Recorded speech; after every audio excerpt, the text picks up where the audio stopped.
Hello students, आज हम अपना फिजिक्स में नया टॉपिक चालू करने वाले हैं जो है हमारा वेक्टर। Is that clear? इसे वेक्टर एनालिसिस हम कह सकते हैं क्योंकि इसमें हम वेक्टर को पूरे तरीके से पढ़ेंगे। Is that clear? मतलब ज़ीरो टू हीरो लेवल का हम इसे क्या करेंगे, एक्सप्लेन करेंगे। वेक्टर एनालिसिस एक फिज़िक्स में बहुत इंपॉर्टेंट रोल प्ले करने वाला टॉपिक है या चैप्टर है, whatever you want to say, है वो जो भी है। Is that clear? आपकी जो इच्छा हो वो सोच लीजिए। आप इसके बगैर फिज़िक्स में जो हो रही सिचुएशंस को, कंडीशंस को इमेज करने में आपको बहुत ज़्यादा परेशानी आ सकती है। जैसे अगर आप मोशन पढ़ेंगे तो मोशन में लेफ़्ट से राइट जा रही, राइट से लेफ़्ट जा रही, that means you will have to describe particular direction. अगर आप रिलेटिव वेलोसिटी या रिलेटिव मोशन को पढ़ेंगे तो you need direction. Is that clear? कि कौन सी चीज़ किस तरफ मूव कर रही है, फॉरवर्ड डायरेक्शन, बैकवर्ड डायरेक्शन। तो इन सब चीज़ का जो एग्जैक्ट नॉलेज जो है वो हमारा कहाँ पर मिलेगा, वेक्टर एनालिसिस में आपको मिलेगा। Is that clear? And vector analysis के जो क्वेश्चंस हैं वो मोशन से रिलेट होके आते हैं, और मोशन जो है किससे रिलेट होके आती है, आपकी इसमें वेक्टर से रिलेटेड। और ये वेक्टर जो एक्चुअल में है, आपको इलेक्ट्रिक फील्ड हो, ग्रेविटेशन हो, आपका लगभग थर्मोडायनेमिक्स हो, इज़ दैट क्लियर? कहीं ना कहीं आपको ये थोड़ा तरीके से मोशन की डायरेक्शन की नॉलेज को देता रहेगा, ठीक है ना। अगर कोई स्केलर क्वांटिटी भी है तब भी अगर आप उसमें डायरेक्शन यहाँ से वहाँ अगर मोशन कराते हैं तो वेक्टर पढ़ने के बाद आपको डायरेक्शन का, मैग्नीट्यूड का, सब चीज़ का बहुत अच्छे से नॉलेज हो जाएगा। और इन केस यदि आपको मेरी बात समझ में नहीं आ पा रही है जहाँ पर भी, तो आपको सिर्फ एक काम करना है, उस मेरे वीडियो को पॉज करके रिवर्स करके फिर से देखें। उसके बाद भी समझ में नहीं आ रही है तो आप सिर्फ एक काम करें, वो है कमेंट करें। I will try my best to solve that one. Is that clear? तो टाइम ख़राब ना करते हुए हम स्टार्ट करेंगे हमारा topic vector. Is that clear? Vector analysis, vector से आप काम चला लेंगे, ठीक है। ये हमारा क्या है, टॉपिक है। मैंने जब आपको यूनिट एंड डायमेंशन पढ़ाया था तो उस यूनिट एंड डायमेंशन पढ़ाते समय मैंने आपसे एक बात की थी कि क्वांटिटी क्या होती है। तो मैंने आपसे बात की थी क्वांटिटी क्या है, द ग्रुप और एंटिटी और amount of anything is called the quantity. तो क्वांटिटी हमारी दो तरीके की हो जाती हैं, मैं आपको यहाँ पहले बता चुका हूँ। We are talking about the quantity. Is that clear? फिर से लेकिन एक बार हम यहाँ देखेंगे इसको, जिन्होंने नहीं देखा है वो यहाँ पर समझेंगे। We are talking about the quantity. तो क्वांटिटी जो है वो आपकी फ़िज़िक्स में दो तरीके की क्वांटिटी हैं। कौन सी है? पहली है आपकी फ़िज़िकल क्वांटिटी। कौन सी है आपकी? Physical quantity. I am not gonna explain it too much. पहली कौन सी है आपकी? Physical quantity, remember it. And second one है आपकी नॉन फिज़िकल क्वांटिटी। कौन सी है आपकी?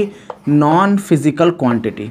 आपको समझ में आ रहा होगा क्या बोल रहा हूँ मैं? Non physical quantity. Is that clear? So that is your two quantities, physical quantity and non physical quantity. हमको पढ़ना फिज़िकल क्वांटिटी है because we are dealing with the physics. तो यहाँ पर फिजिकल क्वांटिटी वो क्वांटिटी होती हैं जिनको आप मेज़र कर सकते हो फिजिकल इंस्ट्रूमेंट से। Is that clear? और नॉन फिजिकल क्वांटिटी वो क्वांटिटी हैं जिनको आप मेज़र नहीं कर सकते। जैसे मान लीजिए mass you can measure, I have already explained you in unit and measurement. Is that clear? Length आप मीटर स्केल लगा करके आप उसे मेज़र कर सकते हो। Time you can calculate the time. Is that clear? Speed that can be calculated by you. So all these quantities are called the physical quantities. Is that clear? But if you are talking about the non-physical quantities, so non-physical quantities are those physical quantities which cannot be measured. Is that clear? Such as if I am talking about to you, I have a friendship with you. मेरी तुमसे बहुत गहरी दोस्ती है। कितनी गहरी दोस्ती? You cannot measure the गहराई of दोस्ती. Is that clear? What exactly I want to tell you, you can understand it. Suppose मैं आपसे बोलूं कि वो आदमी बहुत ज़्यादा दुखी है। कितना दुखी है? कोई स्केल नहीं है हमारे पास कि वो मेज़र कर लें हम उसको। तो वो सेंटीमेंट वगैरह जो है वो अपने नॉर्मल लाइफ में चलता है, लेकिन फिजिक्स में उसका कोई लेना देना नहीं है। हमको सिर्फ उन चीज़ों को पढ़ना है जो क्या कर सकते हैं, हम मेज़र कर सकते हैं। Is that clear? So physical quantity जो हैं वो क्वांटिटी होती हैं जिनको हम मेज़र कर सकते हैं। और ध्यान रखना, जो फिज़िकल क्वांटिटी हैं हमारे पास तीन तरीके की हम इनको पढ़ते हैं, ठीक है ना। पहली फिज़िकल क्वांटिटी जो है that is scalar quantity. Scalar quantity. Is that clear? I am not writing quantity, scalar. Second one is vector. Second one is vector. Is that clear? That is your vector quantity, जो पूरे के पूरे chapter में हमको ये deal करना है। और तीसरी एक और है टेंसर क्वांटिटी। कौन सी क्वांटिटी? हमारी टेंसर। ये एक हायर क्लास में यूज़ होने वाली क्वांटिटी है। एक्चुअल में जब आप मास्टर लेवल की डिग्री करेंगे तब आपको टेंसर एक शायद एक पेपर ही बन जाए आपका, वो उस पर लेवल है। तो हमको 11th क्लास में और 12th क्लास में जो जेई के लिए है टेंसर वगैरह के बारे में पढ़ने की ज़रूरत नहीं है। खामोखा टाइम ख़राब नहीं करना और साइंटिस्ट बनने की अभी कोशिश करना नहीं है, ठीक है ना। तो हमको सिर्फ 2 चीज़ की ज़रूरत है, स्केलर और वेक्टर की। हम इस पूरे चैप्टर में स्केलर और वेक्टर को पढ़ेंगे जितना हो सकता है उतना, और आई एम डैम श्योर अगर आप इसे पूरा अटेंड करते हैं तो किसी भी तरीके का क्वेश्चन जेई में हो, नीट में हो, आप उसे बहुत अच्छे से कर पाएंगे, बहुत ही ईजी तरीके से कर पाएंगे, ठीक है। तो हमारे पास 2 क्वांटिटी हैं, स्केलर और वेक्टर। तो हमारा मेन मुद्दा है स्केलर और वेक्टर को समझना।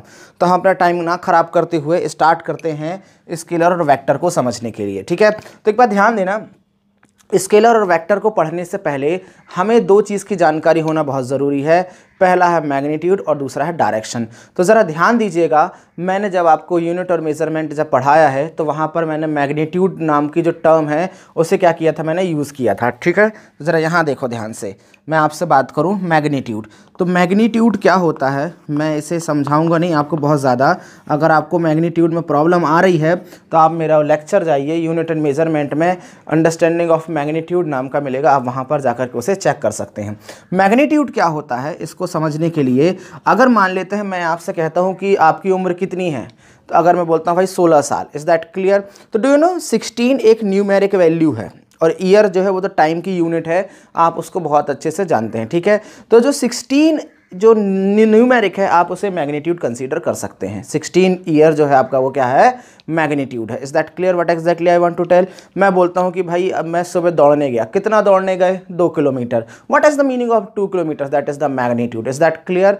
तो मैग्नीट्यूड कोई न्यूमेरिक वैल्यू के थ्रू अगर आप किसी चीज़ को एक्सप्लेन करते हैं सो that is called your magnitude. And direction तो आपको बहुत अच्छे से समझ में आ जाती है। मान लेते हैं मैं यहाँ पर खड़ा हूँ, यहाँ 1, 2 और 3 रोड जा रही हैं, मैं बोलूँगा कि तुम्हारा घर कितनी दूर है, मैं बोलूँगा 2 किलोमीटर, ठीक है ना, sufficient, you don't need anything. उसने पूछा 2 किलोमीटर कितनी दूर है, मैंने बता दिया। कहाँ है तुम्हारा घर, कितनी दूर, इस तरफ 2 किलोमीटर, समझ में आया। तो अगर मान लो किसी क्वांटिटी को एक्सप्लेन करने के लिए सिर्फ मैग्नीट्यूड की ज़रूरत हो, नंबर से आप बता दो, तो वो कौन सी क्वांटिटी कहलाएगी, स्केलर क्वांटिटी। और अगर किसी क्वांटिटी को एक्सप्लेन करने के लिए आपको मैग्नीट्यूड के साथ साथ डायरेक्शन ही बताना पड़े तो उसे हम कौन सी क्वांटिटी बोलेंगे, वेक्टर क्वांटिटी। उसने पूछा तुम्हारा घर कहाँ और कितनी दूर है, तो इसको एक्सप्लेन करने के लिए मेरे को बताना पड़ेगा कि इस तरफ है, समझ में आ गया ना, कितना, 2 kilometer. Is that clear what exactly I want to tell? That is the main thing to understand of the scalar and vector. So in short, if I want to tell you about the scalar quantities and vector quantities, so the definition is written in your books or in somewhere else you can find out the definition of those. Is that clear? The main purpose of us is only to understand the meaning of scalar and vector quantities. Is that clear? So if I'm talking about the scalar quantities, so those physical quantities, I'm talking about the physical quantities, that clear? Those physical quantities which can be explained only by its magnitude क्या कहलाती हैं, हमारी scalar quantity कहलाती हैं। Is that clear. और vector quantity की यदि मैं बात करूं तो those physical quantities which are expressed by using its magnitude as well as direction. आप इसे डेफिनेशन भी लिख सकते हैं, मेरी जो वर्ड मैंने बोले वो डेफिनेशन लिख सकते हैं, आपका वो भी क्या हो जाएगा, कंप्लीट हो जाएगा। Is that clear? So just think about that one. आप मैग्नीट्यूड समझते हैं, अब मैं आपको यहाँ पर बता रहा हूँ कौन सी चीज़, स्केलर। तो ध्यान दीजिए, स्केलर के बारे में देखेंगे तो क्या होगा, मेरा स्केलर क्या होगा, वो फिजिकल क्वांटिटी जिसमें मैग्नीट्यूड और किसी मैग्नीट्यूड की ज़रूरत होती है उसे हम कौन सी क्वांटिटी बोलते हैं, स्केलर क्वांटिटी कहते हैं। जैसे कि आपका मास, ठीक है, टाइम, इज़ दैट क्लियर, ये कौन सी, और एक्सेट्रा लगाते रहेंगे हम बाद में, करंट हो गया, एनर्जी हो गई, ये सब स्केलर हैं, ठीक है। तो हम क्या बोलेंगे, ये इन क्वांटिटी को एक्सप्लेन करने के लिए आपको क्या होता है, सिर्फ मैग्नीट्यूड की ज़रूरत होती है। कितना है वज़न, नाप दिए, 5 किलो, ख़त्म। अब ये बताने की ज़रूरत नहीं है आपको कि साउथ डायरेक्शन में 5 किलो है या नॉर्थ में, हाँ, बात ख़त्म। अभी कितना देर से तुम बोल रहे हो, कितनी देर से बोल रहे हो, तुम बोलोगे 10 मिनट से सफिशिएंट है, बस इतना। Is that clear? You don't need anything else. अब आपको ये बताने की जरूरत नहीं है कि हम नॉर्थ तरफ 10 मिनट बोल रहे थे, साउथ तरफ 10 मिनट बोल रहे थे, कोई मतलब नहीं मेरे को कितना बोल रहे थे। Is that clear? कितनी देर से बोल रहे थे एक्चुअली, तो वो क्या हो जाएगा आपका, आप मेजर कर सकते हैं। You don't need anything, clear? But if you are talking about the scalar quantities, sorry vector quantities, if you are talking about the vector quantities, so do you know what do you need to understand it? magnitude plus direction. Is that clear? What can I say? Magnitude and direction, both magnitude and direction, both you require to explain any quantity such as force, displacement, velocity, और इसमें भी etcetera लगा देते हैं, ठीक है ना। ये सारी क्वांटिटी कौन सी हैं? वेक्टर क्वांटिटी हैं। कोई इशू नहीं है, बिल्कुल सिंपल तरीके से क्या हो गया हमारे पास, अंडरस्टैंडिंग आ गई इसकी। अब कुछ बातें हैं जो हमें ध्यान देना है, समझना ध्यान से, क्लियर है? सबसे पहली चीज़ है कि हमको समझना है कि अगर मैं लिख दूं इस बोर्ड में, आपकी कॉपी में लिख दूं, तो ये चीज़ हमको पर्टिकुलर समझ में आना चाहिए कि वो कौन सी स्केलर क्वांटिटी है और कौन सी वेक्टर क्वांटिटी है। तो इसको हम कहते हैं रिप्रेजेंट करना, रिप्रेजेंटेशन ऑफ दी क्वांटिटीज़, चाहे वो वेक्टर क्वांटिटी हो चाहे वो स्केलर क्वांटिटी हो, ठीक है। देखो रिप्रेजेंटेशन जो है किसी चीज़ को समझने का तरीका है। मैं ये नहीं बोलता कि ये बहुत ज़्यादा कॉम्प्लिकेटेड है, पर ये सिर्फ आपकी समझ पर डिपेंड करता है। ध्यान दीजिए, जैसे कि अगर हम बात करें, जब हमारा ह्यूमन जो एवोल्यूशन हो रहा था, तो बहुत समय पहले लोग जब लैंग्वेज नहीं जानते थे, बोलना नहीं जानते थे, अगर उनसे कहा जाए कि चलो भाई शिकार पर जाना है, तो वो बोल नहीं सकते थे, because they don't have the word language. उनके पास वर्ड लैंग्वेज नहीं थी, but they have the sign language, उनके पास सिम्बॉलिक लैंग्वेज है, ठीक है ना। I am talking about the stone age, is that clear? Do not just think about that one. अगर उनको कहीं शिकार पर जाना है तो वो एक तीर बनाते थे और एक हिरण बना देते थे, तो सामने वाले समझ जाते थे कि we have to go for hunting, हमें हिरण का शिकार करने जाना है, निकल लिए। Is that clear? शिकार करके खाए पिए सो गए। तो मतलब उनको भी सिर्फ क्या था, सिंबल से समझ में आ जाता था कि क्या करना है। उनके पास उनका दिमाग बहुत डेवलप नहीं था, लेकिन फिर भी वो समझते थे। तो ऐसे ही क्या करना है, अब हम यहाँ पर सिंबल बनाएंगे, आपको समझ में आना चाहिए कि वो वेक्टर का है कि नहीं, समझ वेक्टर का है या स्केलर का है। अगर आप नहीं समझ पा रहे तो आप इतना समझ जाइए कि आपका दिमाग उनसे भी ज़्यादा कमज़ोर है, ठीक है ना। मतलब आपका दिमाग आज एवोल्यूट हुआ ही नहीं है। You will have to understand that one, that is the bitter truth. Is that clear? What exactly I want to tell now? Listen that the most important thing is representation of vector quantities and scalar quantities. So simply I am talking about the simple thing that is called scalar quantity. Scalar quantity. I am not writing quantity because I don't want to spend too much time on writing this. Scalar quantity. तो scalar quantity को represent करने के लिए आपको कुछ नहीं करना, सिर्फ नॉर्मल इंग्लिश के अल्फ़ाबेट लिख देने हैं, वो स्केलर क्वांटिटी को रिप्रेजेंट कर देंगे। जैसे कि मैंने लिखा वर्क, W हो गया, दैट इज स्केलर क्वांटिटी। आपने W देखा, अगर वर्क के लिए है तो वो स्केलर ही है। टाइम, टॉकिंग अबाउट टाइम, आपने T लिख दिया, हो गई काम, ठीक है ना। वो टाइम किसको डिनोट कर दिया? T को, और वो हो गया क्या हमारा स्केलर क्वांटिटी, समझे। स्पीड, ठीक है ना, क्या चीज़ है? स्पीड के लिए आपने लिख दिया भाई यहाँ पर S, काम हो गया आपका। स्पीड आपका क्या हो गया, काम हो गया। कि मतलब क्या हो गया, वो हम किसी क्वांटिटी को रिप्रेजेंट कर रहे हैं, स्केलर क्वांटिटी को। पर रही बात वेक्टर क्वांटिटी को रिप्रेजेंट करने की, तो ये थोड़ा सा हमारे लिए मुद्दा है, ठीक है ना, क्योंकि ये चैप्टर ही हमारा वेक्टर है, चैप्टर ही हमारा क्या वेक्टर है। तो इसमें हमको थोड़ा सा समझना है, ठीक है। ध्यान दीजिए, हमारा जो टॉपिक है वो कौन सा, वेक्टर क्वांटिटी। अब वेक्टर क्वांटिटी को रिप्रेजेंट करने का तरीका क्या है, हमारा मेन काम यह है समझने के लिए। तो सोचिए, वेलोसिटी एक वेक्टर क्वांटिटी है, एक्सेलरेशन एक वेक्टर क्वांटिटी है, फोर्स एक वेक्टर क्वांटिटी है। अगर ये समझ में नहीं आ रहा है क्यों है, तो इसको समझाया जाएगा और आपको समझ में भी आएगा, ठीक है। मैंने बोला भाई फोर्स एक वेक्टर क्वांटिटी है, तो मेरे को यहाँ पर लिखना है फोर्स मैंने यहाँ पर लिख दिया। Is that clear? अब मेरे को यहाँ पर रिप्रेजेंट करना है, क्या मैं इसे डायरेक्ट F से डिनोट कर सकता हूँ? No, because scalar quantities are represented by normal English alphabets, उनमें कोई अटैचमेंट की ज़रूरत नहीं होती है। तो ये जो है, ये वेक्टर फोर्स मैंने लिख दिया यहाँ पर, तो ये जो है ये वेक्टर क्वांटिटी को शो नहीं कर रहा है, ठीक है ना। ये क्या शो कर रहा है मैं इसको समझाऊंगा आपको भी, ऐसा नहीं कि इसका कोई मतलब ही नहीं है, इसका मतलब है, पर ये वेक्टर क्वांटिटी को शो नहीं कर रहा है। तो इसको रिप्रेजेंट करने के लिए आपको दो काम कर रहे हैं। एक पहला काम है तीर यानी एरो, नॉर्मल इंग्लिश अल्फ़ाबेट के ऊपर ऐसा एरो लगा दो, ठीक है ना, तो ये बताएगा क्या है, वेक्टर क्वांटिटी है। अगर आपको नहीं करना है ऐसा तो आप एक और तरीका आपके पास है, बता दे रहा हूँ मैं आपको, आप एफ को क्या कर सकते हो, डार्क कर सकते हो। कैसा कर सकते हो, एफ को डार्क। Is that clear. ये आपका क्या हो गया, वेक्टर क्वांटिटी हो गई। समझ में आ गया ना, मतलब फोर्स को आपने रिप्रेजेंट कर दिया दो तरीके से। समझ में आ गया ना, या तो डार्क इंग्लिश अल्फ़ाबेट या फिर नॉर्मल इंग्लिश अल्फ़ाबेट के ऊपर एरो लगा दो। ये आपका वेक्टर को रिप्रेजेंट करने का तरीका है। अगर आप डार्क करोगे तो एक बात ध्यान देना, आप पेज फाड़ लोगे, ठीक है। तो आपको करना क्या है, ये डायरेक्ट आप नॉर्मल इंग्लिश अल्फ़ाबेट बनाओ और ऊपर एरो लगा दो, बहुत आसान सा रहता है। So the vector quantities are represented by using arrow on over normal English alphabet और यूजिंग डार्क इंग्लिश अल्फ़ाबेट। बात खत्म, आ गया समझ में। ये हमारा नॉर्मल रिप्रेजेंटेशन है, समझ में आ गया। पर एक बात ध्यान देना, ये अगर मैंने लगा दिया इसमें अगर मैंने एरो लगा दिया तो इसका मतलब ये है कि इस क्वांटिटी में दो चीज़ हैं। वो कौन कौन सी चीज़ है, पहली है इसका मैग्नीट्यूड और डायरेक्शन दोनों, मैग्नीट्यूड और डायरेक्शन दोनों।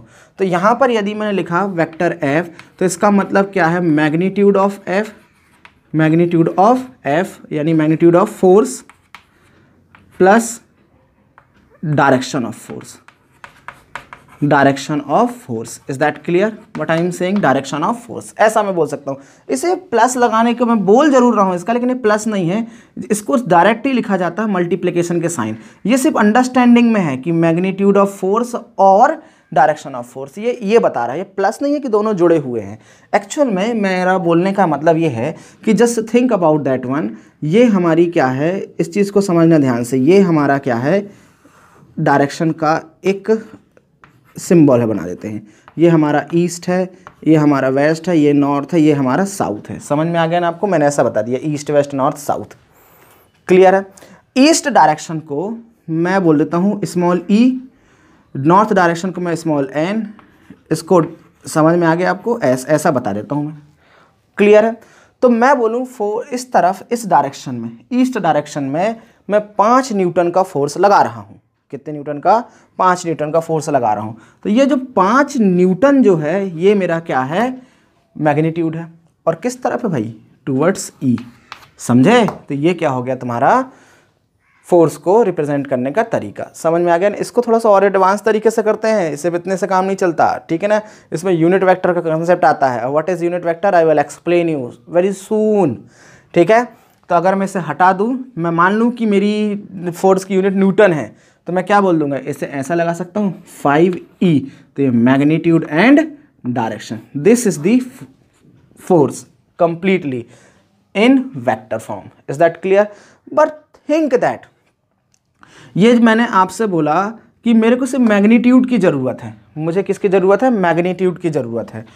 तो यहाँ पर मैं क्या लिख सकता हूँ, इसे vector F is equal to modulus of vector F into e. समझ में आ गया ना। अगर ईस्ट डायरेक्शन में काम कर रहा है तो ये मॉडुलस कहलाता है, मॉड कहलाता है आपका ये क्वांटिटी, ठीक है ना।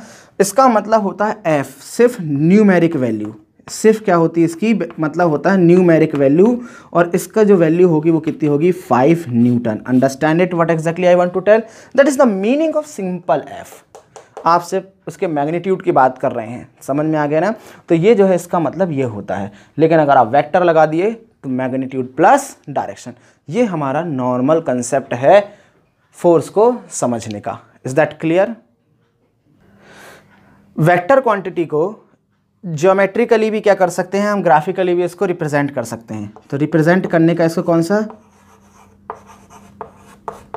Geometric representation. समझ में आ रहा है, ज्योमेट्रिक रिप्रेजेंटेशन, रिप्रेजेंटेशन लिख नहीं रहा हूँ मैं, आप इसे समझ जाइएगा। ज्योमेट्रिक रिप्रेजेंटेशन के लिए आप एक्चुअल में हम इसे ग्राफिकल रिप्रेजेंटेशन के लिए मान सकते हैं। तो समझिएगा ज़रा इसे कैसे। अगर मान लेते हैं मैंने एक एरो, कोई फिजिकल क्वांटिटी को एक एरो के थ्रू क्या किया, मैंने इसे रिप्रेजेंट किया। तो ध्यान देना, कोई एक फिजिकल क्वांटिटी कोई भी है, वेलोसिटी हो सकता है, फोर्स हो सकता है, आपकी एक्सेलरेशन, कुछ भी हो सकता है, ठीक है। अगर मैंने रिप्रेजेंट किया तो इस पर ध्यान देना ज़रा, इसमें बहुत सारी पॉइंट को आपको समझना है। ये जो पीछे वाला पॉइंट जो है ये कहलाती है आपकी टेल, ये क्या कहलाती है आपकी टेल कहलाती है, और ये जो है ये कहलाता है आपका हेड। समझ में आया ना, ये क्या कहलाता है हेड, या इसे आप अलग तरीके से इनिशियल पॉइंट कह सकते हैं। सो ये आपका कौन सा होगा, टर्मिनल पॉइंट होगा। ये कौन सा होगा, अगर आपका इनिशियल पॉइंट है, अगर आपका ये इनिशियल पॉइंट है सो that will be your terminal point. ये आप पर डिपेंड करता है कि आप इसे क्या मानते हैं, ठीक है, terminal point. Is that clear. ये नॉर्मल सा क्या हो गया, कंसेप्ट हो गया। अब जरा समझिए, ये वेक्टर भले आगे तक नहीं गया है, लेकिन अगर ये वेक्टर आगे तक होता तो इसी डायरेक्शन में जाता, आपका ये वेक्टर एकदम सीधा इसी डायरेक्शन में। इज़ दैट क्लियर, सीधा आगे की तरफ होता।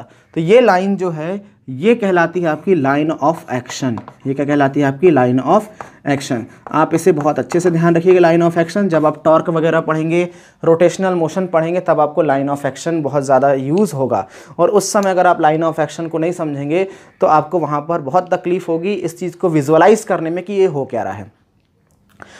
ये पर्टिकुलर हमारी ये जो इस डायरेक्शन में एरो है ये, ठीक है ना, तो ये पर्टिकुलर जिस डायरेक्शन में है that is the direction of vector. ये क्या है, हमारी direction of vector. Is that clear, ये आपका डायरेक्शन ऑफ वेक्टर है। और इसकी जो लंबाई है, ये लंबाई, इसकी जो लेंथ है, समझ पा रहे ना आप, इसकी जो लेंथ है, ये लेंथ को हम उसके मैग्नीट्यूड से कंपेयर करते हैं। किससे कंपेयर करते हैं, उसके मैग्नीट्यूड से कंपेयर करते हैं। ये हमारा ग्राफिकल रिप्रेजेंटेशन में यूज़ होने वाली सबसे इम्पॉर्टेंट बेसिक टर्म्स हैं। अब मान लेते हैं एक वेक्टर है जो 5 किलोमीटर का, जैसे डिस्प्लेसमेंट भी एक वेक्टर है, ठीक है ना। अभी मैं आपको समझाता हूँ, डिस्प्लेसमेंट का एक वेक्टर है, मान लेते हैं वो 5 किलोमीटर का है। तो अब मैं ग्राफ में 5 किलोमीटर तो बनाने से रहा कि 5 किलोमीटर का पेज ला के खींच दिए वहाँ, समझ पा रहे हैं। तो हमें क्या करना पड़ेगा, उसको थोड़ा सा समझना पड़ेगा। देखिए, डिस्टेंस एक स्केलर क्वांटिटी है और डिस्प्लेसमेंट एक वेक्टर क्वांटिटी है। तो I will have to explain that how do they work. Is that clear, just think that. यहाँ से मान लेते हैं ये मेरा क्या है, होम है, ये मेरा होम है, मेरा घर है ये, और ये मेरा क्लास है जहाँ पर मैं उसे पढ़ाता हूँ, सी। Is that clear. तो अब ऐसा तो है नहीं कि मेरे घर से एकदम क्लास तक एकदम सीधी सीधी रोड हो, थोड़ी टेढ़ी मेढ़ी होगी। तो मान लेते हैं मैं क्या कर रहा हूँ, कुछ ऐसी रोड घूम फिर के यहाँ पर पहुँच रहा हूँ, समझ पा रहे हैं। पर अगर नेचुरली देखूँ कि मेरी क्लास कहाँ है, तो मैं बोल दूँगा इस तरफ है। अब ऐसा थोड़ी बोलूँगी कि ऐसी इस तरफ है, समझ रहे, कैसा होगा आपका, इस तरफ है। तो सीधे मैंने क्या कर दिया, यहाँ से यहाँ पर डायरेक्शन मैंने ऐसी ड्रॉ कर दी, समझ पा रहे हैं आप, मैंने ऐसी ड्रॉ कर दी। तो ये मेरी क्या हो गई, स्कूल, मेरी क्लास की क्या हो गई, डायरेक्शन हो गई, समझ पा रहे हैं आप। तो ये जो है, ये वाला, ये जो पाथ है, ये जो रास्ता है, इसकी जो लंबाई है that is called length, that is called length. पर ये जो है मेरे क्लास, मेरे घर से क्लास के बीच की जो शॉर्टेस्ट डिस्टेंस है दैट इज़ कॉल्ड डिस्प्लेसमेंट, ठीक है ना। ये हम पढ़ेंगे काइनेमेटिक्स में, बहुत डिटेल में पढ़ेंगे ये। तो उस डिस्प्लेसमेंट के लिए यहाँ से यहाँ तक के लिए कुछ ना कुछ दूरी होगी, तो उस दूरी को ही हम क्या बोलेंगे, मैग्नीट्यूड बोलेंगे। उस दूरी को ही क्या बोलेंगे हम, मैग्नीट्यूड बोलेंगे। और डायरेक्शन के साथ यदि रिप्रेजेंट कर दें तो वो एक वेक्टर क्वांटिटी हो जाएगी, डिस्प्लेसमेंट। ये दूरी थोड़ी ज़्यादा हो सकती है, तो ये क्या है, हमारी डिस्टेंस है। एक्चुअल में जो स्केलर क्वांटिटी होती हैं वो वेरिएबल डायरेक्शन को फॉलो करती हैं, मतलब हर जगह उनकी डायरेक्शन क्या है, लगभग बदल सकती है और नहीं भी बदल सकती, पर वेक्टर क्वांटिटियों की डायरेक्शन एक सी रहती है, समझ पा रहे हैं ना आप। जैसे कि अगर आप एक बाइक चला रहे हैं और आपकी डायरेक्शन बिल्कुल ना बदले, आप एकदम सीधे चल रहे हैं, तो वो जो आपकी स्पीड है वो वेलोसिटी में काउंट हो जाएगी। और अगर आप मुड़ने लगे तो वो वेलोसिटी किस में काउंट होने लगेगी, स्पीड में काउंट होने लगी, नथिंग। क्लियर। तो इसके लिए अब हमको क्या करना है, ग्राफिकल हम इसको रिप्रेजेंट करने की कोशिश करते हैं। मान लेते हैं ये हमारा एक एक्स वाई प्लेन है, कोई ज़रूरी नहीं है एक्स वाई जेड प्लेन भी हो सकता है, ये कोई प्लेन है, समझ पा रहे हैं आप। अब इसमें मैंने बोला कि मेरे पास 5 किलोमीटर लंबा वेक्टर है, डिस्प्लेसमेंट है, उसको ग्राफ में रिप्रेजेंट करो, समझ में आ गया ना, ईस्ट डायरेक्शन में। तो भाई ये मेरा ईस्ट हो गया, ये मेरा नॉर्थ हो गया, इस तरफ वेस्ट है और नीचे की तरफ क्या है, साउथ है। तो मैंने बोला 5 किलोमीटर लंबा क्या रिप्रेजेंट करो मेरा डिस्प्लेसमेंट वेक्टर ईस्ट की तरफ, ठीक है। तो मैंने यहाँ से पकड़ा और इसको खींच दिया मैंने ऐसा सीधे इस तरफ, ठीक है ना, ध्यान देना ज़रा, ऐसा मैंने खींच दिया इसको एकदम, ये इसके पैरेलल है ये, ऐसा, ठीक है ना। ये कितना लंबा है इस ग्राफ में, मान लेते हैं इसकी यहाँ से यहाँ तक की लंबाई कितनी है, 5 सेंटीमीटर है। तो आपको समझ में आ गया ये कौन सा डिस्प्लेसमेंट वेक्टर है, मैंने इसको वेक्टर डी लगा दिया। तो ये कहाँ, ईस्ट डायरेक्शन में तो है, लेकिन अब ये 5 किलोमीटर लंबा तो है नहीं। तो हमें क्या करना पड़ता है, ग्राफ में या रिप्रेजेंट करते समय या कहीं पर भी हमें लिखना पड़ता है स्केल। समझ में आ गया ना, हमें लिखना पड़ेगा स्केल। कितना हो जाएगा मेरा, 1 centimetre is equal to 1 kilometre. समझ में आ गया ना, मतलब कि अगर आपने इसमें 1 सेंटीमीटर की लंबाई बना दी तो आपने उसे 1 किलोमीटर लंबा वेक्टर रिप्रेजेंट कर दिया। अगर ऐसे ही 5 सेंटीमीटर लंबा बना दिया तो मेरा क्या हो जाएगा, 5 किलोमीटर लंबा वेक्टर बन जाएगा। Is that clear what exactly I want to tell? This is the simple concept of representation of any vector. Digested? इसको नोट करें और एक बात और ध्यान रखें कि नोट करते वक्त ऐसा ही सिंबॉलिक फॉर्म में नोट ना करें, जो जो वर्ड मैं बोलता गया हूं उन वर्ड को वैसा वैसा लिख लिख करके रिप्रेजेंट करें। ऐसे एक पेज में नहीं आएगा ये कि आपने एक पेज में बना लिया लिख गया, कम से कम 2-3 पेज जाएंगे। आराम से एक एक चीज़ को बोलता गया हूं उसे लिखते जाइए। That is called your proper notes. Is that clear? Note करें, फिर हम आगे बढ़ते हैं। देखिए अब हमारा नेक्स्ट तरीके से हम मूव करते हैं, कुछ बातों को समझते हैं ऐसा, ठीक है, ध्यान देना। ऐसा बुक्स में लिखा हुआ है कि vector quantity positive negative zero हो सकती हैं और स्केलर क्वांटिटी हमेशा पॉजिटिव ही होती हैं। समझ में आ गया? ज़ीरो हो सकती हैं, मतलब ये कुछ लिखा हुआ है। और जैसे कि और हम भी अभी पढ़ रहे हैं कि वेक्टर क्वांटिटी को रिप्रेजेंट करने के लिए मैग्नीट्यूड और डायरेक्शन दोनों की ज़रूरत होती है। पर सिर्फ इतना काम नहीं रहता, हमको इसके अलावा भी बहुत सारी चीज़ों की ज़रूरत पड़ती है। तो ध्यान देना, कोई एक क्वांटिटी वेक्टर हो सकती है अगर वो कुछ रूल्स को फॉलो करे।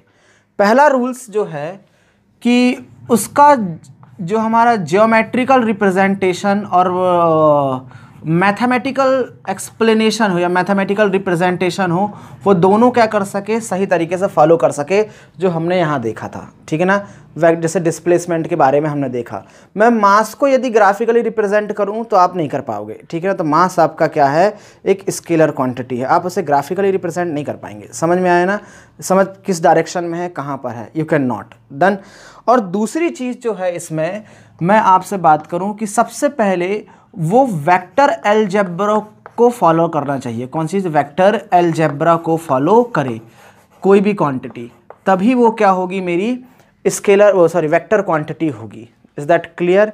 ये सबसे इंपॉर्टेंट चीज़ है। और एक और तरीका ये है कि वो इसके बाद एसोसिएटिव प्रॉपर्टी और क्या कह सकते हैं अपना वो कम्यूटेटिव प्रॉपर्टी को क्या कर सके, फॉलो कर सके। जैसे कि कम्यूटेटिव प्रॉपर्टी हमारी क्या है, a plus B is equal to B plus A को भी क्या करे, ये फॉलो करे। इस तरीके की अगर कोई प्रॉपर्टी हो, ये तीनों प्रॉपर्टीज़ को वो फॉलो करती है तो वो वेक्टर क्वांटिटी होगी, अदरवाइज वो वेक्टर क्वांटिटी नहीं है। जैसे आपने एक विचार किया होगा, कभी देखा होगा, ध्यान दिया होगा कि मान लेते हैं इलेक्ट्रिक करंट की बात करूं मैं, किसकी बात करूं, electric current. Just think that electric current, electric current को जब आप सर्किट में एक्सप्लेन करते हो या सर्किट में डिनोट करते हो तो ध्यान देना ज़रा, कुछ इस तरीके की सिचुएशंस होती हैं हमारी ऐसी। मान लेते हैं इस डायरेक्शन में करंट कितना फ्लो हो रहा है, I1, इसमें कितना फ्लो हो रहा है, I2, तो यहाँ कितना फ्लो होगा, मान लेते हैं I। समझ में आ गया? तो इसमें आपको पता होगा, देखिए कि सर्किट में आप कैसा भी कर लीजिए, जैसे कि अगर कोई एक बैटरी लगा दी जाए, समझ में आया ना, सर्किट में ऐसी बैटरी लगा दी जाए और ये रेजिस्टेंस अगर इस तरीके से फिट कर दिया जाए तो आपको मालूम है कि करंट पॉजिटिव से नेगेटिव डायरेक्शन की तरफ फ्लो होता है। समझ में आएगा? मतलब आपको डायरेक्शन तो इसमें चाहिए, डायरेक्शन भी है इसमें, पर आपने देखा होगा इसकी वैल्यू भी होती है भाई। कहीं करंट की वैल्यू 5 एम्पियर है, कहीं 4 एम्पियर है, कहीं 3 एम्पियर है, व्हाटएवर, एम्पियर भी है, मतलब इसमें मैग्नीट्यूड भी है और डायरेक्शन भी है। तो ये फिर वेक्टर क्वांटिटी क्यों नहीं है? इसका सीधा सा रीज़न है कि ये वेक्टर अलजेब्रा को फॉलो नहीं करती। अगर यहाँ पर 3 और ये 4 है तो डायरेक्ट यहाँ पर कितना मिल जाएगा, 7 मिल जाएगा। मतलब कि अगर मैं बोलूँ कोई I कितना होगा तो आप बता सकते हो I इज इक्वल टू कितना होगा, I1 प्लस I2, सीधे मिल जाता है। तो ये स्केलर अलजेब्रा को फॉलो कर रही है, तो ये वेक्टर क्वांटिटी नहीं है। समझ पा रहे ना आप? पहली चीज़ तो ये है। अगर ये वेक्टर क्वांटिटी होती तो ये कभी भी I is equal to I1 plus I2 के बराबर ना होती। समझ में आ गया ना, कभी ना होती अगर ये वेक्टर क्वांटिटी होती। तो इसको ऐड करने के लिए, सब्सट्रैक्ट करने के लिए वेक्टर अलजेब्रा लगता है। और वो वेक्टर अलजेब्रा क्या है, वही तो पढ़ना है हमको इस चैप्टर में, ठीक है ना। सिर्फ अभी हमें समझते हैं। प्रेशर, प्रेशर में लगता है कि हम डायरेक्शन लगा रहे हैं कि अंदर की तरफ, जैसे पिस्टन को दबा रहे हैं तो ऊपर से नीचे तक जा रहा है, तो ये प्रेशर देखने में आपको मैग्नीट्यूड भी मिलेगा, डायरेक्शन ही मिलेगी, पर ये स्केलर नहीं है, समझ में, वो सॉरी वेक्टर क्वांटिटी नहीं है। Is that clear? ऐसा हम इसे बोल सकते हैं। और ज़रा सोचिए, मैं आपको स्केलर क्वांटिटी के बारे में बताता हूँ, ध्यान देना। जैसे कि स्केलर क्वांटिटी आपकी मैं बात करूँ वर्क, ठीक ना, वर्क के बारे में बात करूँ तो वर्क एक ऐसी स्केलर क्वांटिटी है जो कि पॉजिटिव भी हो सकती है और नेगेटिव भी हो सकती है। समझ में आ रहा ना? आप अभी पढ़ेंगे, इसको डिटेल में देखेंगे जब हम वर्क एनर्जी एंड पावर वाला चैप्टर पढ़ेंगे, तो आपको पता चलेगा कि वर्क निकला भाई कहीं 10 जूल, -10 जूल निकला, 0 भी हो सकता, कुछ नहीं किया तो 0 तो होना ही है, और कहीं +10 जूल भी निकलेगा। लेकिन ये कौन सी वर्क कौन सी है? एक स्केलर क्वांटिटी है। वर्क कौन सी है? एक स्केलर क्वांटिटी है। इलेक्ट्रिक चार्ज एक स्केलर क्वांटिटी है, लेकिन इसके बाद भी वो -q और +q चार्ज होता है, 10 कूलाम, -10 कूलाम, कुछ ऐसे तरीके से। एनर्जी वो भी पॉजिटिव हो सकती है, जैसे -E +E एनर्जी, इसकी वैल्यू हो सकती है 100 -10 जूल, ठीक है ना, +10 जूल, ऐसा हो सकता है हमारा। Is that clear? तो ये कोई ज़रूरी नहीं है कि जो एक्चुअल में 100% जैसे जिसमें डायरेक्शन और मैग्नीट्यूड हो वो वेक्टर क्वांटिटी हो ना, उसको वेक्टर अलजेब्रा और कुछ रूल्स को फॉलो करना पड़ेगा, पहली चीज़। और दूसरी चीज़, ये स्केलर क्वांटिटी अगर मान लो नेगेटिव पॉजिटिव हो तो वो क्या हो जाए, हमारी वेक्टर हो जाए ना, वो सबका अपना एक अलग अलग कंडीशंस है, अलग अलग सिचुएशंस हैं। तो इन चीज़ों को क्या करना पड़ेगा, हमको समझना पड़ेगा। Is that clear? What exactly I want to tell, this is the basic thing. अब वेक्टर क्वांटिटी मान लो एक से ज़्यादा है, एक से ज़्यादा वेक्टर क्वांटिटी हैं, और मैंने पूछा कि उनके बीच का एंगल क्या है, तो ये है अंडरस्टैंडिंग ऑफ एंगल। हमको एंगल कैसे निकालना है, दो क्वांटिटियों के बीच का, दो वेक्टरों के बीच का एंगल कैसे निकालना है, मान लेते हैं, ठीक है ना। अब हम किसकी बात करेंगे? अंडरस्टैंडिंग ऑफ एंगल्स, ठीक है ना। बहुत ज़्यादा मिसकंसेप्शन है इस पे, और अगर मान लो आप बहुत ध्यान से नहीं देखते तो आपको सबसे पहले तो एंगल निकालने में दिक्कत जाएगी, और अगर एंगल निकालने में दिक्कत गई तो जानते हैं क्या होगा, आपका क्वेश्चन भी गलत होएगा। तो इस चीज़ को थोड़ा सा आपको ध्यान देना है। तो देखिए, मान लेते हैं एक वेक्टर है मेरे पास, वेक्टर ए, कुछ ऐसा, समझ में आया ना, कुछ इस तरफ से, ये वेक्टर ए है, क्लियर, मैंने इसे बता दिया वेक्टर ए यहाँ से यहाँ तक। ये मेरा वेक्टर बी है, ठीक है ना, ये कहाँ है, वेक्टर बी है। अब मैं बोलता हूँ इनके बीच का एंगल क्या है, तो हमने बहुत आसानी से समझा है, ये कोई दिक्कत नहीं है, हमने इसे देखा है 10th क्लास तक, 6th 7th क्लास से ही हम एंगल को पढ़ना चालू कर दिए हैं, और हमने देखा है कि दो लाइन के बीच का एंगल ये जो है ये आपका एंगल हो जाएगा, और आप इसे बोल देंगे हाँ, ठीक है ना। मान लो थीटा है तो आप इसे कह देंगे कि ये क्या हो गया, हमारा एंगल हो गया, कुछ भी बोल सकते हो आप इसे। लेकिन वेक्टर में ऐसा काम नहीं करता। इसको समझने का सबसे आसान तरीका ये है कि आप दो वेक्टर को, ठीक है, दोनों वेक्टर को टेल से टेल मिला दें या हेड से हेड मिला दें, उसके बाद देखें कि उनके बीच का स्मॉल एंगल कौन सा है। उस तरीके से क्या कर सकते हो आप, कैलकुलेट करके बता सकते हो कि उनके बीच का एंगल क्या होगा। ज़रा सोचें इसके बारे में, इसके बारे में सोचें। जैसे वेक्टर ए ये है, समझ में आ गया ना, ये वेक्टर ए ये है, डन, कोई इशू नहीं है। इस वेक्टर, इसके बारे में सोचो, आप यहाँ ला करके रख दो ऐसा, समझ पा रहे हैं आप, ये तुम्हारा कौन सा हो गया, वेक्टर बी हो गया। Are you getting? थोड़ा सा टेढ़ा हो गया, but you can understand what my point is. उस समय एक इस वाले एंगल के बारे में सोचो, ये बाहर का एंगल, और एक इस अंदर वाले एंगल के बारे में सोचो। यहाँ पर छोटा एंगल कौन सा है, ये है, तो ये जो होगा theta, theta is angle between vector A and vector B. समझ पा रहे हैं आप? एक तरीका ये है, एक और तरीका है, कोई ज़रूरी नहीं कि ऐसा हो, आप इसे टेल से टेल मिलाकर भी रख सकते हैं। देखो कैसे, ये मेरा वेक्टर ए है, ठीक है ना, ये मेरा क्या है, वेक्टर ए, ठीक है। अब मैं इसे उठाकर यहाँ लाऊंगा, समझ में ना, इसे उठाकर कहाँ लाऊंगा, यहाँ, समझे। तो मैंने भाई वेक्टर बी ऐसा बना दिया, ये मेरा वेक्टर बी है। थोड़ा छोटा बड़ा हो सकता है, थोड़ा सा मैं यहाँ पर मेजरमेंट कर नहीं रहा हूँ, ठीक ना, लेंथ बहुत मायने रखती है क्योंकि वो मैग्नीट्यूड को शो करती है। तो आप खुद देखिए ज़रा, ये मेरा बड़ा एंगल है, ठीक ना, और ये मेरा कौन सा है, छोटा एंगल है, थीटा।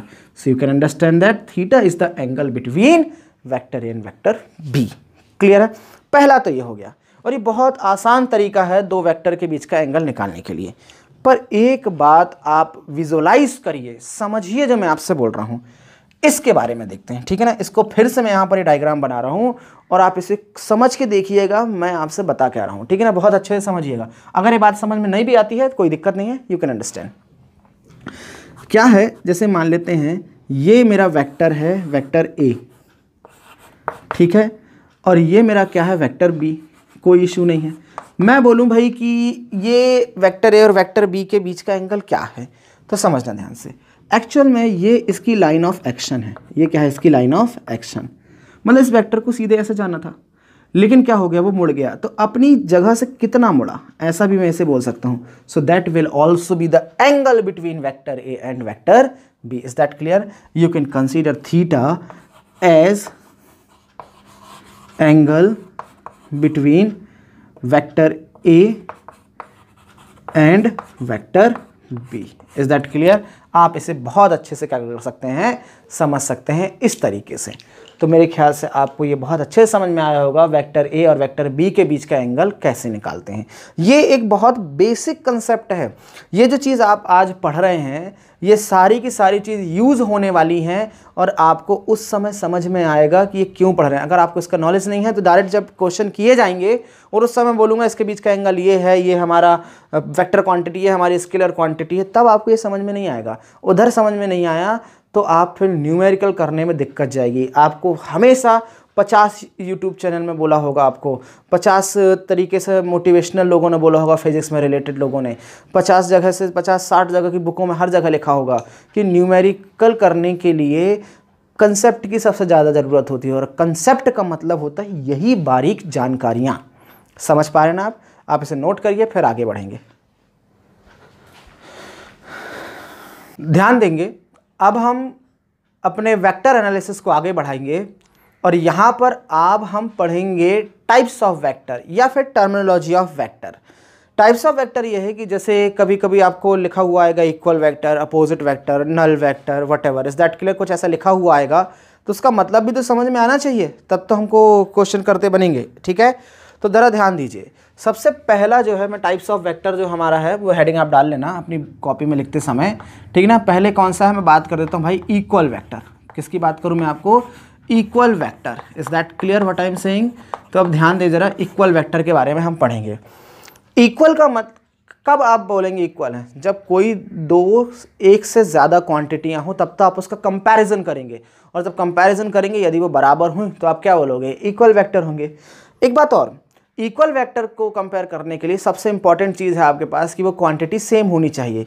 आप केले और संतरा को कंपेयर नहीं कर सकते। समझ में आ रहा ना? केले को केले से कंपेयर करोगे, संतरे को संतरे से कंपेयर करोगे। Are you getting what exactly I want to tell? तो इक्वल वेक्टर के लिए आपके पास जो फिजिकल क्वांटिटी होंगी, दो या दो से ज़्यादा, जो भी आप यूज़ करोगे उसके लिए, वो दोनों एक सी होना चाहिए। फोर्स है तो फोर्स का कंपेरिजन फोर्स से होगा, डिस्प्लेसमेंट है तो डिस्प्लेसमेंट का कंपेरिजन डिस्प्लेसमेंट से होगा। Is that clear what exactly I want to tell? That is the main reason behind it. तो भाई अगर मान लेते हैं दो या दो से ज़्यादा वेक्टर, मैं दो ही के लिए बात करूंगा, two vectors are said to be equal vectors if their magnitude and directions are same. ये डेफिनेशन लिख सकते हैं आप कॉपी में बहुत अच्छे से। Is that clear? तो यहाँ पर देखिए एग्जाम्पल में यदि मैं बनाना चाहूँ यहाँ, तो मेरा होगा ये वेक्टर ए, मान लेते हैं ये मेरा क्या है, वेक्टर ए है, और ये मेरा वेक्टर बी है, ठीक है ना। ध्यान देना ज़रा, ये वेक्टर कौन सा है? बी है। क्लियर? तो इन दोनों की डायरेक्शन सेम है, ठीक है ना। इन दोनों की कैसी डायरेक्शन? सेम है, और इनके मैग्नीट्यूड भी सेम है, मतलब इनकी लंबाई भी सेम है। तो मैं बोल सकता हूँ यहाँ पर vector A is equal to vector B. समझ में आया आपको? ये इस तरीके से मैं इसे रिप्रेजेंट कर सकता हूँ। एग्जाम्पल देखो, एग्जाम्पल देखो। मान लेते हैं कि हमारे पास क्या है, एक छोटा सा ब्लॉक रखा हुआ है, ठीक है ना। एक छोटा सा क्या रखा हुआ है? ब्लॉक रखा हुआ है किसी सड़क में, ठीक है ना। आपकी टेबल हो सकती है, कुछ भी हो सकता है आपका ये, ठीक है ना। ये इस तरीके से, इस पर मान लेते हैं एक पॉइंट है, मान लेते हैं मेरा ए एक पॉइंट है। समझ में आ गया? तो कैसे ही बोल सकते हो आप एक व्यक्ति यहाँ से इस पर फोर्स लगा रहा है कुछ, और एक और व्यक्ति यहाँ से इस तरफ फोर्स लगा रहा है, दोनों सेम डायरेक्शन में फोर्स लगा रहे हैं, और दोनों मान लेते हैं भाई ये भी कितना है 5 न्यूटन का है और ये भी कितना है 5 न्यूटन का है, ठीक है। तो जब आप रिप्रेजेंट करोगे दोनों वेक्टर को, ये भी फोर्स है भाई और ये भी फोर्स है, is that clear what I am saying, दोनों कैसे हमारे फोर्स हैं। तो ये दोनों किस पॉइंट की तरफ लग रहा है, ए पॉइंट की तरफ लग रहे हैं, समझ में आ रहा है ना, ये भी ए पॉइंट है और ये भी किस तरफ पॉइंट लग रहा है, ए पॉइंट की तरफ ही लग रहा है। तो ये दोनों जो होंगे हमारे वेक्टर, ये किसको रिप्रेजेंट करेंगे, इक्वल वेक्टर को। समझ पा रहे हैं आप। अगर मान लेते हैं ये थोड़ा कम होता है, ज़्यादा हो जाता है, फिर ये इक्वल वेक्टर ना होते, मेरे ख्याल से आपको समझ में आ गया होगा, और ये चीज़ हमको पढ़ना भी आगे। दूसरा पॉइंट है हमारे पास अपोजिट वेक्टर। कौन सा है दूसरा, अपोजिट वेक्टर। सो सिंपल, इसका जस्ट उल्टा बोल दो, इसका जस्ट उल्टा बोल दो, मैग्नीट्यूड तो सेम हो पर डायरेक्शन अपोजिट हो। Two vectors are said to be opposite vector if their magnitudes are same but directions are opposite to each other. Is that clear. एक चीज़ और ध्यान देना ज़रा, इधर पे बेटा मैं लिख नहीं पाया, अगर ये इक्वल वेक्टर हैं तो मतलब ये दोनों की डायरेक्शन कैसी है, सेम है। अगर मैं इस ए को, इस वाले को उठा के इस पर रख दूं, यानी वेक्टर ए को उठा के वेक्टर बी में रख दूं, तो इनके बीच में कोई भी कोना या कोई भी एंगल नहीं बनेगा। तो इक्वल वेक्टर के बीच का जो एंगल यदि मैं बोलना चाहूँ, पैरेलल जो पैरेलल क्वांटिटी एक्चुअल में है तो पैरेलल, तो इनके बीच का एंगल कितना हो जाता है मेरा, theta is equal to 0 degree होता है। समझ में कितना होगा, theta is equal to 0 degree. अब यहाँ देखो अपोजिट वेक्टर की मैं बात करूँ तो अपोजिट वेक्टर में क्या होगा, मान लेते हैं मेरा वेक्टर ए है, तो भाई ये मेरा कौन सा होगा, वेक्टर बी होगा। थोड़ा टेढ़ा हो सकता है, मेरे से लिखते नहीं बन रहा नीचे झुक करके। तो ये मेरा वेक्टर ए है, ये मेरा कौन सा वेक्टर बी है। जस्ट थिंक दैट लंबाई सेम है, magnitude are same but directions are opposite to each other. Is that clear. So they are called the opposite vector. समझ में आ रहा है ना आपको, मैं इस तरीके से इसको एक्सप्लेन कर सकता हूँ, ठीक है। तो इसको ज़रा समझ के देखना आप, मेरे को बोलने का क्या है। मान लेते एक ब्लॉक है, ठीक है ना, एक ब्लॉक रखा हुआ है मेरा ऐसा, कहाँ पर, कोई सड़क में ब्लॉक रखा हुआ है इस तरीके से। यहाँ से क्या कर रहा है, ये कोई पॉइंट ए है इसके अंदर, और इस तरफ से एक व्यक्ति इस पर 5 न्यूटन का फोर्स लगा रहा है, और इस तरफ एक व्यक्ति एक और है, वो क्या कर रहा है, वो भी इस पर कितना 5 न्यूटन का फोर्स लगा रहा है, ठीक है। तो ये दोनों किस तरफ काम कर रहे हैं, पॉइंट ए की तरफ काम कर रहे हैं, दैट इज़ पॉइंट ए। तो ये इस तरफ लगा रहा है भाई और ये इस तरफ लगा रहा है। Is that clear. मान लेते हैं वेक्टर ए है और ये वेक्टर बी है, तो ये दोनों कैसे होंगे, मेरे अपोजिट वेक्टर होंगे। और इस कंडीशन में मैं कह सकता हूं कि इनके बीच का जो एंगल होगा, theta is equal to 180 degree होगा। समझ पाए ना आप। कोई जरूरी नहीं कि इस तरफ लगाएं, दोनों ऐसे अपोजिट डायरेक्शन में भी खींच सकते हैं। ये यहाँ से खींच सकता है, ये यहाँ से खींच सकता है, तब भी क्या होंगे, दोनों अपोजिट डायरेक्शन में ही क्या करेंगे, काम करेंगे। तो they are called the opposite vector. Is that clear. मैं इस तरीके से आपको ये बता सकता हूँ। एक बात को ज़रा ध्यान देना, थोड़ा समझने वाली बात है ये इसी से रिलेट होकर मेरे को ध्यान में आई, तो मैं आपको बता देता हूँ। क्या होता है, मैंने अभी थोड़ी देर पहले एक एग्जांपल लिया था आपसे कि भाई मैं क्या हूँ, एक ये मेरा घर है तो मैं इसे होम से डिनोट कर देता हूँ, और ये मेरी क्लास है तो मैं इसे सी से डिनोट करता हूँ। तो मैं ये बहुत बात किया, तो ये मेरा टेल है और मेरा हेड है। मैं बोला एस सी, तो मेरा मतलब क्या है, एस सी मतलब एच से सी तक के बीच का मैग्नीट्यूड। समझ में आ गया आपको। ये बराबर होगा सी एच के, ये बराबर होगा किसके, सी एच के। मतलब कि एच से सी की दूरी या सी से एच की दूरी, दोनों क्या होंगी, बराबर होंगी। पर अगर मैंने ऐसा लिख दिया एच सी, तो इसका मतलब जानते हो जहाँ टेल है वो स्टार्टिंग पॉइंट और सी क्या है, फाइनल पॉइंट है। Is that clear what exactly I want to tell. मतलब कि आप कहाँ से कहाँ तक गए हैं, एच से सी की तरफ गए हैं। ये कभी भी बराबर नहीं होगा सी एच के, क्योंकि आप एक साथ एच से सी और सी से एच पर नहीं आ सकते। समझ में आ गया ना। आप अगर मान लेते हैं, मैं आपको एक चीज़ और समझा दूं, अगर आपने एच सी लिखा है और मैंने यहाँ पर माइनस सी एच कर दिया, तो दोनों बराबर हो सकते हैं, ठीक है ना। माइनस साइन जो है एक्चुअल में नेगेटिव क्वांटिटी को नहीं बताता, ये बताता है डायरेक्शन को। अगर मान लो मैंने ऐसा लिखा है पॉजिटिव एच सी, तो मेरा एच स्टार्टिंग पॉइंट होगा, सी फाइनल पॉइंट होगा, initial point, terminal point, head, tail. Is that tail, head. लेकिन अगर मैंने माइनस लगा दिया तो ये इस तरफ वाली जो क्वांटिटी है वो टेल में आएगी और ये वाली क्वांटिटी हेड में आएगी। Is that clear. तो ये बराबर नहीं होगा, पर ये क्या है, एक दूसरे के बराबर होंगे। Is that clear. ये चीज़ को यहाँ समझाने के लिए मैंने बताया, इससे ही मेरे को याद आ गया, तो आप इस चीज़ को समझ सकते हैं, ठीक है। अब यहाँ देखिए, इक्वल वेक्टर हो गया मेरा, अपोजिट वेक्टर हो गया। अब मैं यहाँ पर डालूंगा भाई कौन सा, पैरेलल वेक्टर। कौन सा, पैरेलल वेक्टर। समझे। Two vectors are set to be parallel vectors if their directions are same. Definition बोल दी मैंने, ठीक है ना। क्या बोला मैंने? Two vectors are set to be parallel vectors if their directions are same. ये मेरा क्या हो गया? पैरेलल वेक्टर होंगे। क्लियर? जैसे मान लेते हैं मैग्नीट्यूड बराबर हो ना हो, इट्स नॉट आवर बिजनेस। यहां ध्यान दो, ये वेक्टर ए है, ये मेरा वेक्टर बी है। Vector A is parallel vector of vector B. बात खत्म। मैग्नीट्यूड अलग अलग हो सकते हैं, कोई दिक्कत नहीं है। समझेंगे इसको क्या है। देखो मान लेते हैं वही एक ब्लॉक ले लेते हैं भाई, ब्लॉक, ठीक है। इस पर मैं फोर्स लगा रहा हूं इस डायरेक्शन में, ठीक है ना। फोर्स मेरा लग रहा है इस डायरेक्शन में, तो ऑब्जेक्ट मोशन करना चालू करता है तो वेलोसिटी भी किस डायरेक्शन में होगी? इसी डायरेक्शन में होगी, हाँ या ना? होगी कि नहीं भाई? मोशन होगा ना तो वेलोसिटी इस डायरेक्शन में होगी। तो इस कंडीशन में फोर्स और वेलोसिटी जो हैं वो कैसे होंगे? पैरेलल वेक्टर होंगे। ऐसा जरूरी नहीं कि फोर्स ज़्यादा लगाओ तो वेलोसिटी भी उसी के हिसाब से बराबर हो ना, कम ज़्यादा हो सकती है। फ्रिक्शन, मास, बहुत सारे फैक्टर्स हैं जो डिपेंड करते हैं। इसी कारण उसके मैग्नीट्यूड बराबर हो ये जरूरी नहीं है कि 5 न्यूटन का फोर्स लगाओ तो भाई वेलोसिटी भी 5 मीटर पर सेकंड किया जाएगा। इट इज़ नॉट पॉसिबल, ठीक है ना। वो डिपेंड बहुत सारे फैक्टर्स पर डिपेंड करता है, मास, फ्रिक्शन, किस डायरेक्शन में लगा रहे हैं, वो सारी चीज़। दैट के लिए just forget about that one. I am asking to you only to understand the parallel vectors. अगर दो वेक्टर की सिर्फ डायरेक्शन सेम हो so they are called the parallel vectors. You can understand by this arrow and by this example, ठीक है भाई। Parallel हो गया तो हमारे पास एक और वेक्टर आएगा, और वो कौन सा होगा? Anti parallel vector. होगा कि नहीं होगा? होना तो चाहिए। कौन सा होगा हमारा? Anti parallel vector. Anti parallel vector आप ऐसे लिख लीजिएगा, ये पैरेलल का सिंबल है, ठीक है ना। क्लियर? मैं तो आलसी के कारण नहीं लिख रहा हूं, पर आपको लिखना है। If the directions of two vectors are opposite to each other then they are called कौन से? Anti parallel vector. कौन से कहलाएंगे? Anti parallel vector. जैसे देखो ये वेक्टर ए है, कोई दिक्कत नहीं, और ये मेरा कौन सा वेक्टर बी है, तो ये कौन से होंगे? Anti parallel vector. हो सकता है? सोचो ज़रा, सिर्फ विजुअलाइज करना है आपको। जस्ट थिंक दैट आपने एक ऐसी घिरनी डाली रखी। घिरनी समझ, जैसे कुएं में जैसे पानी खींचने के लिए लगी रहती है घिरनी, जिसको इंग्लिश में पुल्ली कहते हैं।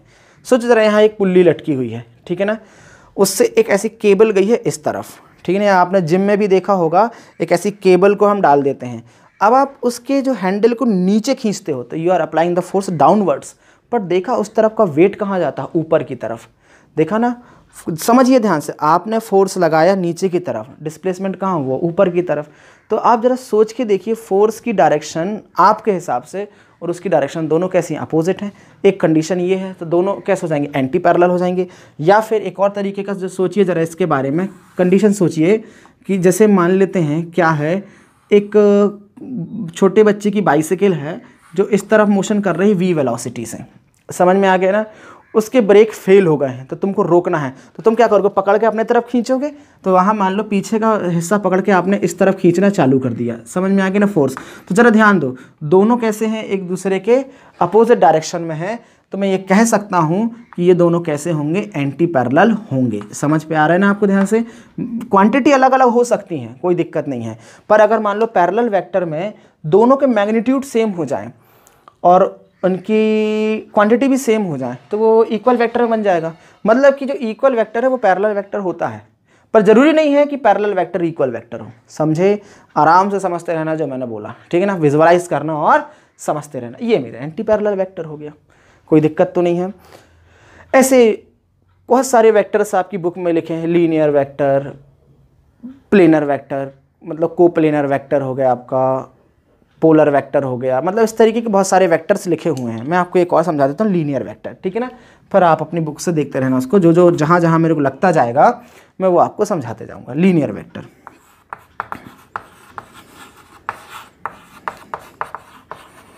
ठीक है। टू और more than two vectors are set to be linear vectors if their directions are same and along the straight line. वो कैसे हैं कि स्ट्रेट लाइन में हो और उनकी डायरेक्शन कैसी हो? सेम हो, तो they are called the no no no no no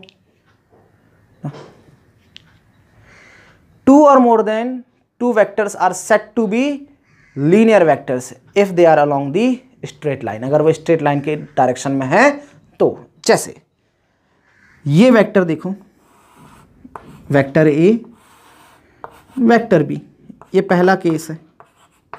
ये कौन सा है मेरा? Linear vector. दूसरा देखो, ऐसा भी हो सकता है, ठीक है ना, वेक्टर ए और ये वेक्टर बी, ये भी लीनियर वेक्टर है। तीसरा ऐसा भी हो सकता है, वेक्टर ए और ये वेक्टर बी। और चौथा ऐसा भी हो सकता है। अब मैं यहाँ थोड़ा दूसरा कलर लगाता हूँ, अगर आपको दिखता है तो। वैसे तो मेरा रिकॉर्डर एक कलर ब्लाइंड है, ज़्यादा कलर कोई नहीं दिखाता। ये देखो, तो ये सारे के सारे लीनियर वेक्टर हैं। इस कंडीशन में ये दोनों सेम डायरेक्शन में है, तो यहाँ पर थीटा इज इक्वल टू कितना होगा? 0 डिग्री। You can understand. यहाँ भी थीटा इज इक्वल टू कितना होगा? 0 डिग्री। दो वेक्टर के बीच का एंगल कितना हो जाएगा? 0 डिग्री। ये दोनों एक दूसरे के अपोजिट डायरेक्शन में है, ठीक है। तो यहाँ पर थीटा इज इक्वल टू जो होगा वो कितना होगा? 180 डिग्री। यहाँ पर भी कितना होगा भाई? Theta is equal to 180 degree. समझ में आ गया ना क्या है? हाँ, और एक बात ध्यान रखना, जब आप किसी वेक्टर को मेज़र करोगे तो उसके बीच का एंगल हमेशा 0 के बराबर होगा या 0 से बड़ा होगा, और हमेशा किससे? 180 के बराबर होगा या उससे छोटा होगा। इससे ज़्यादा आप कभी नहीं एक्सपेक्ट करेंगे। Is that clear? ये हमारा क्या है? कंडीशन है वेक्टर को पढ़ने के लिए और उनके बीच के एंगल को अंडरस्टैंड करने के लिए। समझ में आ गया ना? दो पैरेलल वेक्टर हैं तो उनके बीच का एंगल कैसा होगा? 0। एंटी पैरेलल है तो 180।